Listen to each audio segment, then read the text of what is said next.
àsùnwọ̀n àpapọ̀ wa ti jáde o gbogbo Yorùbá dúpẹ́. àsùnwọ̀n àpapọ̀ fún gbogbo ọmọ Yorùbá Central Account YCA ó ti jáde o.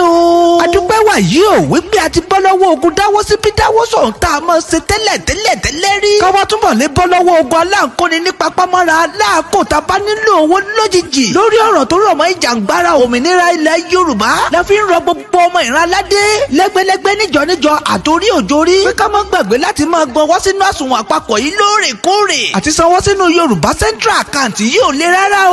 a lè sanwó wọlé ní èyíkéyìí ìlú tá a bá wà nípasẹ̀ web payment. ẹ̀yin ẹ sá ti tẹ https://ysdm.org/donate lọ́gán tí a bá ti tẹ̀ yí lórí web payment ni yóò sì gbé wa wọnú àtẹ tí a fi lè sanrúfẹ́ owó ìlú tá a bá fẹ́ fi ràn jàgbára òmìnira ilẹ̀ bàbá wa lọ́wọ́. ọ̀nà mìíràn tá a ti lè fi sanwó wọnú àsùnwọ̀n àpapọ̀ ẹni kátẹ finance@ysdf.ca bó jẹ́ lórí PayPal transfer, Stripe transfer, Zelle email transfer. ṣùgbọ́n Zelle wà fún àwọn tó wà ní USA tí email transfer wà fún àwọn tó wà ní Canada nìkan. fún ẹ̀kúnrẹ́rẹ́ àlàyé síwájú sí i tàbí fún ọ̀kanjọ̀kan ìbéèrè tẹ́ bá ní ẹ kàn sí wa látòrí www.ysdm.org. bákan náà ni ẹ ti lè pè tàbí kẹ́ WhatsApp àwọn finance department lórí +1 302 867 0263 tàbí +1 416 731 2930. ẹ má gbàgbé wípé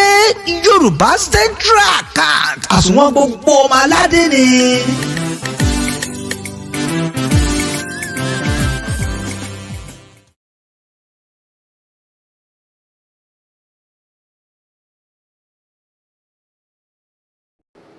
ẹ káàbọ̀ sí orí Yorùbá Sọ́jí TV.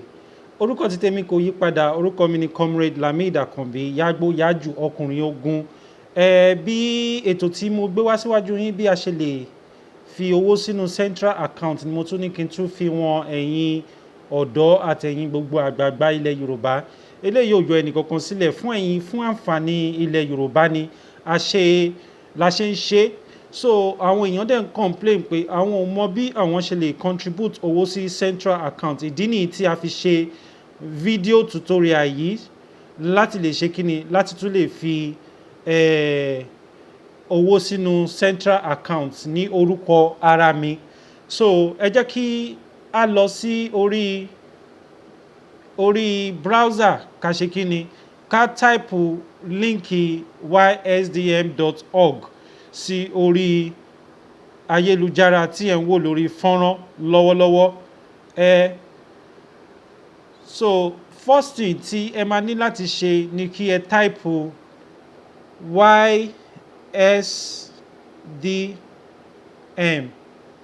ysdm.org. so mo ti táìpù ysdm.org. so a wá ṣí wẹ́bsáìtì yẹn, ó ti sọ fún mi pé welcome to ysdm. so tẹ́ bá ti wà lórí wẹ́bsáìtì ysdm, ẹ make sure pé àgádágodo tí ẹ̀ ń wò ní òkè yìí ó wà ń bẹ̀.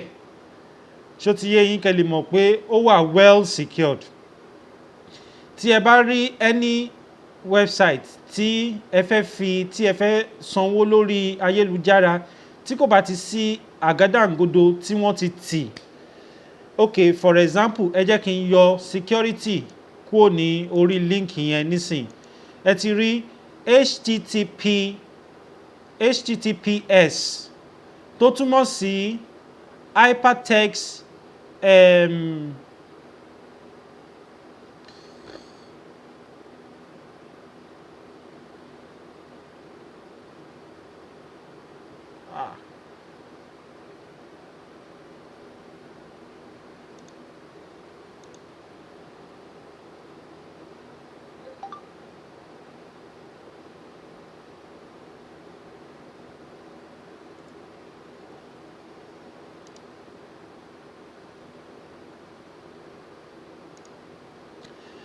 tí ó túmọ̀ sí hypertext transfer. ok, gẹ́gẹ́ bí mo ṣe ń sọ lọ, tí ẹ bá fẹ́ mọ̀ bóyá website yẹn wà sí kẹ́ẹ̀dẹ̀ máa rí àgádágodo yẹn gẹ́gẹ́ bí mo ṣe wọ̀n. mo fẹ́ edit ẹ̀ nísìnyí kẹ́ lè rí tí ó bá wà well secure. Nǹkan tí à ń pè ní HTTPS ó túmọ̀ sí pé s tó wà níwájú yẹn ó wà secure, nǹkan tó túmọ̀ sí nìyẹn. So HTTP ó túmọ̀ sí Hypertext Transfer Protocol Secure. Hypertext Transfer Protocol Secured. Ṣó ti yé bẹ́ẹ̀ yẹn? So tí n bá yọ s yẹn kúrò ẹ rí i pé àgádágodo yẹn ó máa ṣí. Ẹ jẹ́ kí n refresh ẹ̀. Ok, automatically títorí pé ó wà well secured. Ṣé ti rí? Connection is secured. Connection is secured. Ó túmọ̀ sí pé ẹ lè fi ọkàn yín balẹ̀ pé card details yín, mastercard yín, whatever tẹ́ bá máa lò láti fi sanwó, any means tẹ́ bá máa lò, ó túmọ̀ sí pé website yìí wà well secured. Now after tí ẹ bá ti rí i pé àgádágodo yẹn ó ti tì, so kò ń ṣe pé ó ṣí sílẹ̀. Ok, for example nísìn ẹ jẹ́ kí n wá àwọn website tí kò ní àgádágodo.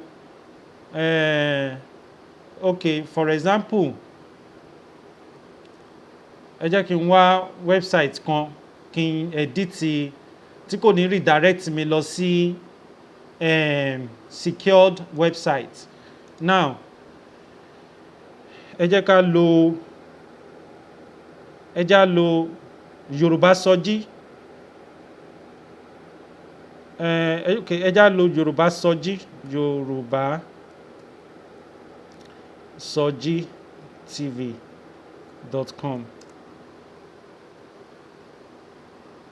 Ok, now ẹ ti rí i pé ó ń load lọ́wọ́ nítorí pé à ń develop website yẹn lọ́wọ́. So tí n bá edit s tó wà ń bí báyìí sìn kí n wá refresh ẹ rí i pé ó sọ pé not secure ló kọ sí bí báyìí. Ṣé ti rí báyìí? Ó túmọ̀ sí pé your connection to this site is not secure. So tí n bá fi s yẹn sí ẹ rí i pé àgádágodo yẹn máa wà ń bẹ̀ pé ó wà well secure. Ṣé ti rí notification, ẹ ti rí warning sign tó wà ń bí báyìí? Your connection to this site is not secure. You should not enter any sensitive information on this site. For example, password or credit card, because it could be stolen by attackers. So now kò ń ṣe pé Yorùbá Sọjí TV kò wà secured, ó wà well secured. Now tí n bá edit ẹ̀ padà sí kí n wá fi security yẹn sí ẹ rí i pé HTTP Hypertext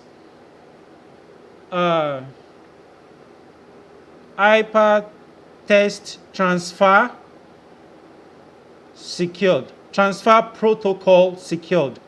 So HTTP, ẹ má bínú, àwọn kíní yẹn tiny ni, s. So mo ti type ẹ̀ sí báyìí, tí n bá wá click enter ẹ rí i pé àgádágodo yẹn máa show. Ó túmọ̀ sí pé ó wà well secured báyìí. So à ń develop ẹ̀ lọ́wọ́, òun lẹ ṣe ń rí tó ń load. So ẹ jẹ́ ká padà sórí YSDM. Mo kàn ní kí n sáré ṣàlàyé security kẹ́ tó fi details yín sí any website tí kò bá ti wà secured.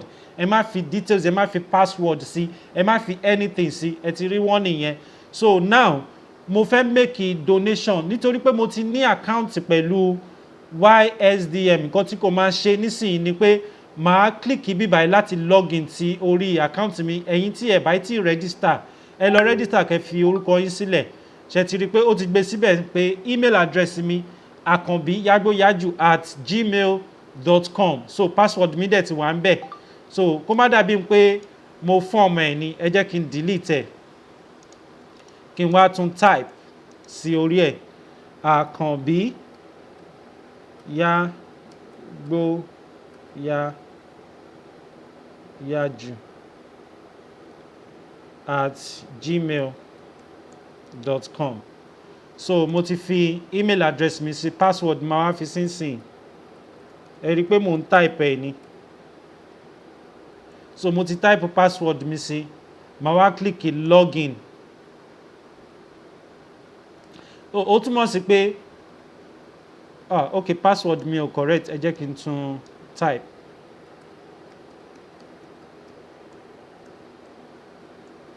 so mo ti type password again ẹ jẹ́ kí n log in. Aha, so mo ti log in nísìnyí ó ti sọ pé good morning àárọ̀ la wà ní ibi tí mo wà ní àsìkò tá a wà yìí. Now good morning Lamid Akanbi Yagbo Yaju.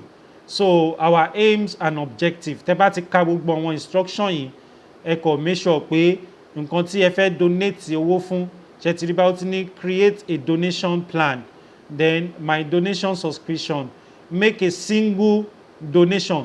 So on this note a dẹ̀ tún ní my donation a ṣì máa lọ sí my donation yìí so that ẹ lè máa wo gbogbo transaction gbogbo owó tẹ́ ti contribute sí Yoruba Central account. Check out all your donation to Yoruba Nation Central account today. So my donation plan, check out all the plan you have created for donating to Yoruba Nation Central account.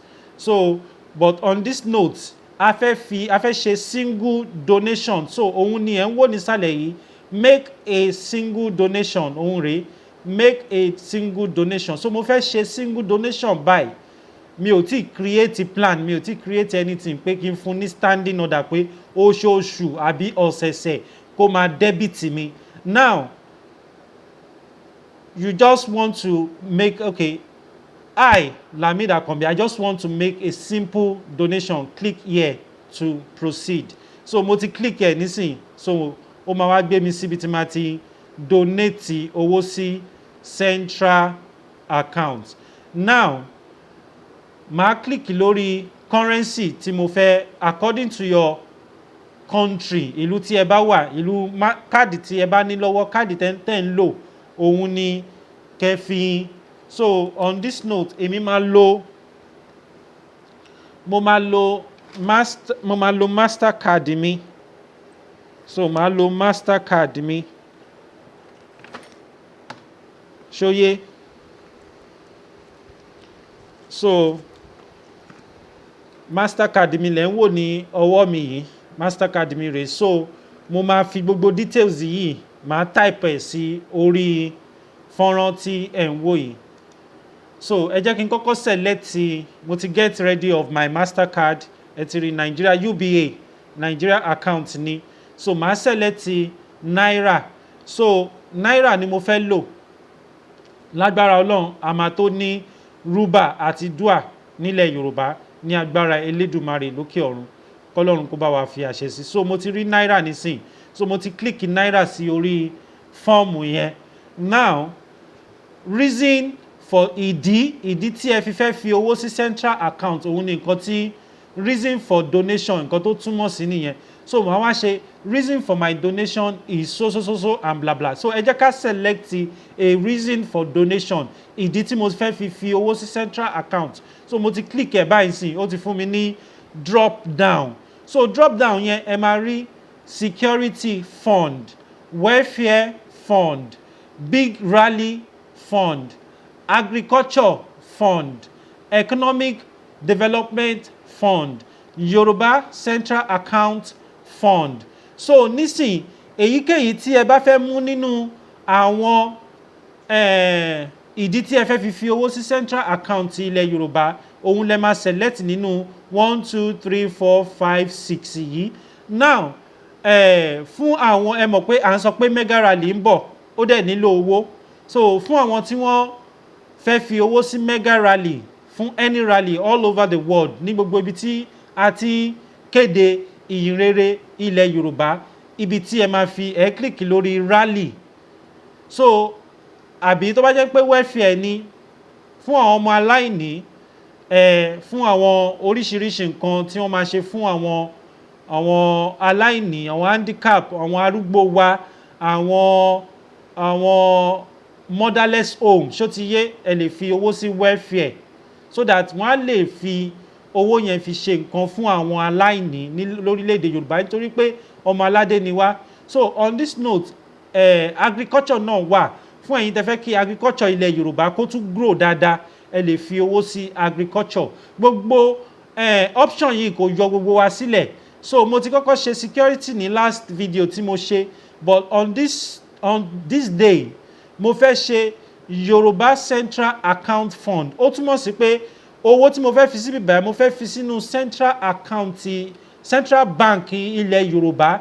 Ọ̀tọ̀ ní economic development fund fún àwọn infrastructure oríṣiríṣi tí a máa ṣe ní orílẹ̀-èdè wa like road networking gbogbo àwọn ilẹ̀ wa, drainage ní gbogbo flood tí ẹ̀ ń rí tí omi ń yalé tí omi ń ya gbogbo everywhere. Orúkọ brother mi ni mo dá yẹn, omi yalé tí omi ń ya gbogbo everywhere lórílẹ̀-èdè Yorùbá. Irú nǹkan báyìí kò ní ṣẹlẹ̀ nítorí pé gbogbo ara àwọn nǹkan economics tí a máa fi ṣe nìyẹn. Development fund fún ilẹ̀ Yorùbá, bóyá a fẹ́ ṣe títì ni, bóyá a fẹ́ kọ́ ilé ribiti ni, irú àwọn ilé tó wà lókè òkun, àwọn ilé pẹ̀tẹ́sì, àwọn skyscraper, irú àwọn ilé yẹn, irú nǹkan tí wọ́n lè fi ká lè fi develop orílẹ̀-èdè wa tó máa dàbí ilẹ̀ òyìnbó, gbogbo òkè òkun tí gbogbo wa ń clamor ta fẹ́ máa lọ, gbogbo àwọn nǹkan yìí náà la lè ṣe sí orí ilẹ̀ tiwa. So màá click lórí Yoruba Central Account Fund. So mo ti click lórí, mo ti select Yoruba Central Account Fund. Now màá wá fi amount tí mo fẹ́ donate sí inú account. Ẹ má gbà pé náírà ni mo fi síbẹ̀. Tó bá jẹ́ pé dọ́là, tó bá jẹ́ pé owó ìlú tí ẹ wà òun lẹ fẹ́ fi san owó wọlé, gbogbo owó ló lè gbà wọlé, kò tí sí owó tó wà ní gbogbo àgbáyé tí kò ní gbà wọlé. So now màá wá type iye tí mo fẹ́ fi sí central account, bó tẹ̀ jẹ́ kékeré ni fún tutorial yìí kó lè yé gbogbo wa pé àti 1000 o, àti 2000 àti 3000 o minimum ẹ ṣáà fi sí ìmọ̀ ẹni owó tẹ bá mọ̀ pé mo lè fi owó yìí mo lè fi ra recharge card, ẹ lè máa donate ẹ̀ náà sí central account. So owó tí mo lè fi ra recharge card mo fẹ́ fi sí central account, kọ́ Ọlọ́run kó tún pèsè dáadáa fún mi so that màá lè máa fi 1 million sí central account ní agbára Elédùmarè. So on this note ẹ jẹ́ ká ṣe 5000 naira kẹ́ lè rí pé mo ti type ẹ̀ sí. So mo ti type 5000 naira. So màá wá type orúkọ mi síbí báyìí pé orúkọ tí mo fẹ́ fi donate owó mi òun ni Àkànbí Lamid. Àkànbí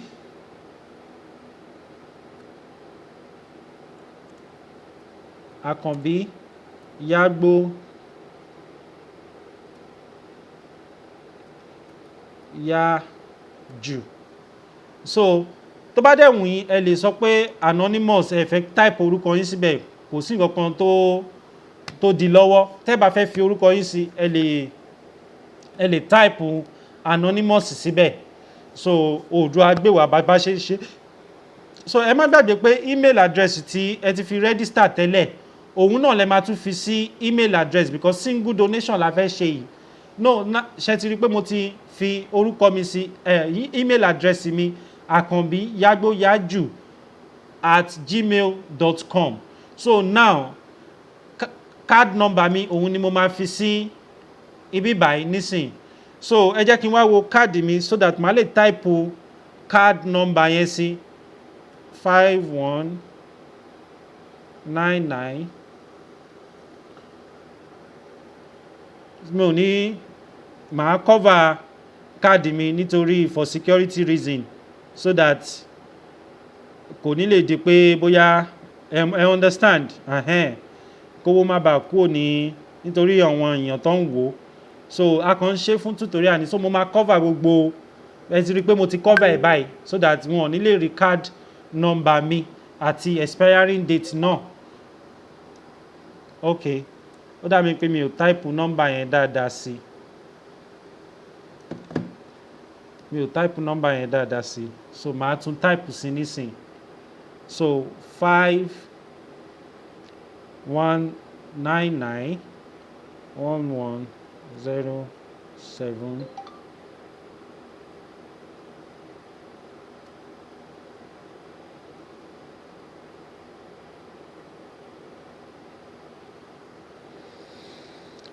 Okay, so mo ti fi card number mi sí. Expiring date. So CVV and CVC àwọn ní ọ̀dọ̀ wọn ẹlòmíì CVV lẹ máa rí ń bẹ̀. So ẹ ṣáà fi ẹ lè rí níwájú káàdì yẹn, ẹ lè rí lẹ́yìn. So ẹ fi CVV yín sí. So mo ti type ẹ̀ sí. So next thing tí máa ṣe ń sìn ni kí n change sí country tí mo fẹ́ lo owó ẹ̀, which is Nigeria. So mo ti fi Nigeria sí. So màá wá ṣe kí ni, màá wá click lórí donate. So tí n bá ti click lórí donate yìí, ẹ máa rí pop up láìpẹ́. So mo ti click lórí donate yẹn. So ẹ ti rí confirm your donation. Are you sure you want to proceed to donate? So bí tẹ́ bá ti wá click proceed, ẹsẹ̀kẹsẹ̀ ló máa proceed, ló dẹ̀ máa ṣe kí ni, ló máa debit account yín. Tẹ́ bá wá click lórí donate, ẹ máa rí confirm, ó máa nǹkan tó wà lórí fọ́nrán tẹ̀ ń wò yìí, ẹ máa rí ó máa pop up á ní confirm donation. Now mo ti fi iye tí mo fẹ́ donate 5,000 sí. So nǹkan tó kù tẹ́ máa ṣe òun ni kẹ́ click lórí confirm yìí, kẹ́ click lórí confirm yìí. Now tẹ́ bá click lórí confirm yìí, ó máa process owó yẹn ní ẹsẹ̀kẹsẹ̀.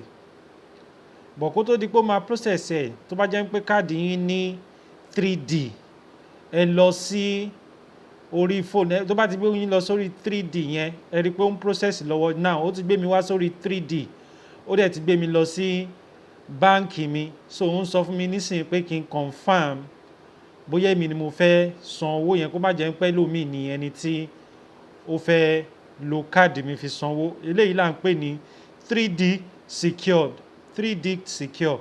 So now SMS ni mo fẹ́ kó send sí mi, so that wọ́n á lè send ẹ̀ sí phone number mi tí ó link mọ́ bank account mi. So tí n bá click continue nísìn, tí n bá click continue yìí, ẹsẹ̀kẹsẹ̀ ló máa process, ló dẹ̀ máa send the OTP yẹn sí fóònù mi. So tó bá ti wá send the OTP yẹn sí fóònù yín, kẹ́kọ̀ọ́ ṣé kí ni, kẹ́kọ̀ọ́ confirm ẹ̀ ló kù. So mo ń check ẹ̀ lọ́wọ́. So ó ti send wọlé.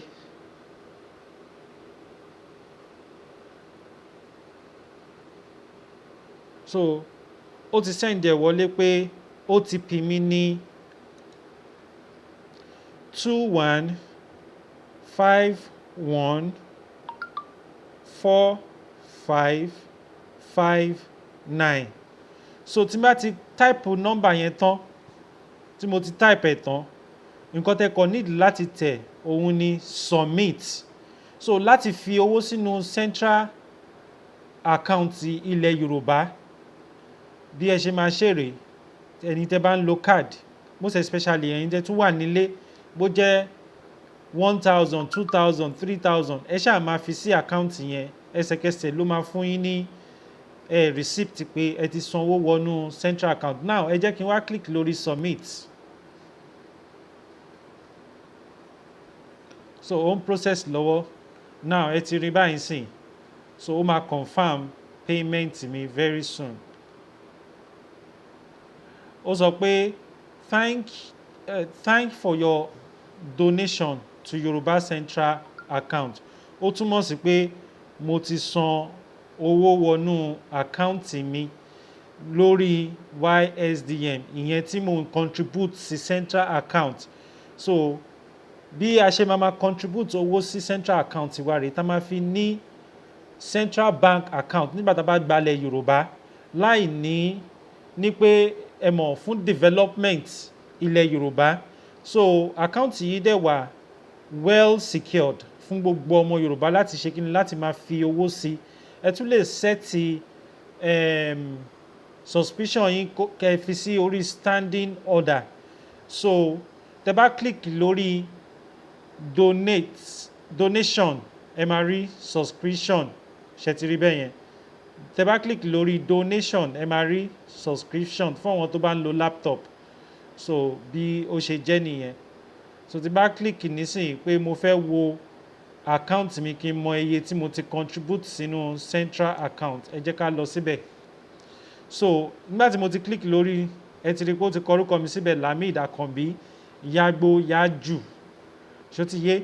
Now tí bá click lórí my donation ó máa gbé iye tí mo ti donate sí central account tí mo dẹ̀ sì mọ̀ pé tí bá tún ní owó díẹ̀ lọ́wọ́ màá tún ṣe kí ni ó lè jẹ́ ọ̀la ó lè jẹ́ ọ̀túnla ó lè jẹ́ ọjọ́ ó lè jẹ́ next week tí bá tún rí bóyá change díẹ̀ tí mo mọ̀ pé owó yìí ó yẹ kí n fi jẹ àkàrà ni tí mo lè fi ra àkàrà tí mo lè fi ra coke tí mo lè fi ra oríṣiríṣi nǹkan ó bẹ́tà kí n kúkú máa fi ebi panú kí n máa save sínú central account. So bí a ṣe máa ṣe lélẹ̀ now mo ti click lórí donation tí mo ṣe ti rí báyìí Yoruba Central Fund Yoruba Central Account Fund.